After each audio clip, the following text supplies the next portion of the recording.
අද පෙබරවාරි 14 වෙනිදා ගොඩක් අය ඒ වගේම දන්නේ අද ආදරවන්තයන්ගේ දවස කියලානේ.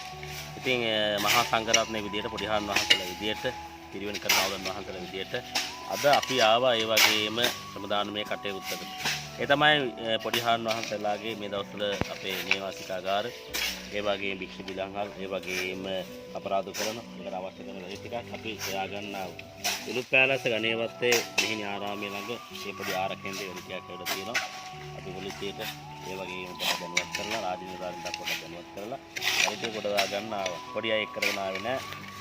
පිරිවෙනේ ලොකු පන්තිවල ඉන්න පොඩිහාන් වහන්සේලා අපි 5 දෙනෙක් ආවා. අපිට ඒ වගේම ගමේ උදව් කරන ඒ වගේම කර්ම පිටිකුත් ඒ වගේම ආවා.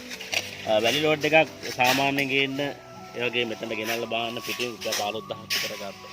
ඉතින් අපි බොහොම මාරුවෙන් ඒ වගේම සිමෙන්ති ටික හොයාගෙන මේ වැලි ටික අපි ගිහින් දාගත්තොත් අපිට 15000ක් ඉතුරුයි වගේම ඒ වගේම අපිට තව වැලි ටිකක් වැඩියෙන් වැඩ කරගන්න පුළුවන්.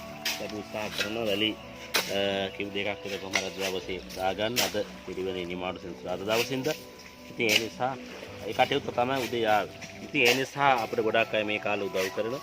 උදව් කරන අය දෙමින්ති වලින් සහාය වගේම අනිකුත් අමුදාවිය වලින් අපිට සහයෝගයේ දායකත්වය ලබා දෙනවා. ඉතින් ඒ නිසා මේ කාලේ පිරිවෙන ඒ වගේම තව තවත් වැඩි දියුණු කර ගැනීමේ කටයුතු වල තමයි අපි යෙදෙන්නේ.